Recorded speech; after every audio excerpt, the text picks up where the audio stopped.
Das Essen von Mama. Aus der heimischen Küche in den Supermarkt. So der Traum.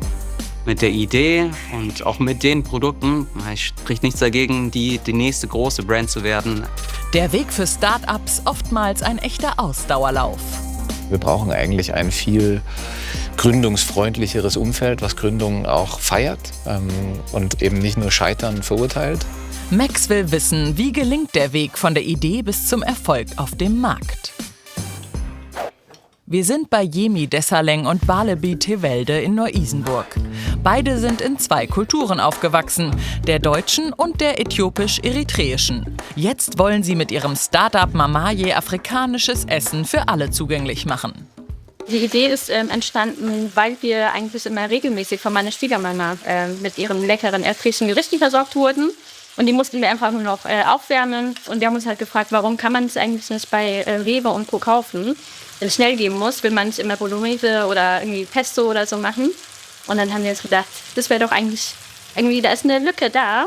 Mamaye bedeutet meine Mutter auf verschiedenen afrikanischen Sprachen. Für Yemi und Barleby eine Hommage an alle Mütter. Heute kochen sie eine Soße aus Tomaten. Außerdem gibt es noch 2 Linsengerichte. Doch mit der Idee war es noch nicht getan. Bürokratische Hürden und Regularien stellten die Eltern einer Tochter vor große Herausforderungen bei der Gründung. Es ist ihre erste. Der ganze Prozess von ich melde an. Ich muss einen Notar finden. Ich muss ein Gewerbe anmelden. Ich muss beim Finanzamt anmelden. Das ist ein komplettes Learning für mich selber gewesen. Das Mamaye-Büro ist im Tech-Quartier in Frankfurt, einem Innovations- und Gründerzentrum, das ein starkes Ökosystem für Start-ups schaffen will. Hier trifft Barleby auch immer wieder seinen ehemaligen Professor Thomas Funke.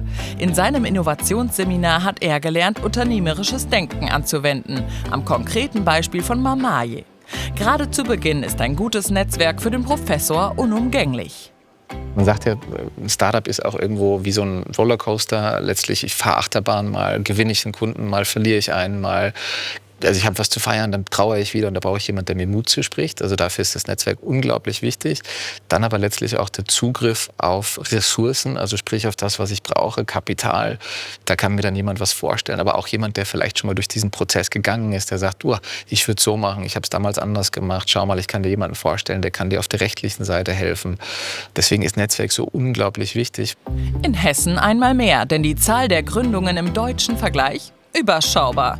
Hessen ist also nicht das Silicon Valley Deutschlands. Bei der Gründung kommt es ganz stark auf die Gründer selbst an.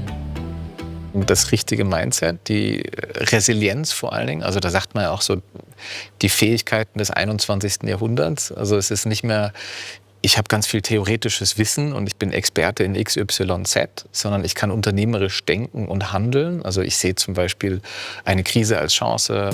Genau dieses Denken hat Barleby im Seminar gelernt. Und auch dadurch haben er und seine Frau sich getraut zu gründen. Ich bin jemand, ich überlege sehr lange. Ich muss wirklich so sicherstellen, dass wir alles haben, bevor wir starten können und dass wir uns tausendfach informiert haben und überall eingelesen haben. Und das macht mir auch manchmal Angst, weil Barleby ist der Großdenker von uns beiden und er ist so, nein, wir fangen jetzt einfach an und machen es. Und ich bin auch froh, dass wir es gemacht haben, weil sonst hätten wir, glaube ich, 2-3 Jahre überlegt, bevor wir den ersten Schritt gewagt hätten. Und ich glaube, das hat er vielleicht auch so ein bisschen aus der Uni, dass man einfach starten soll mit dem, was man hat.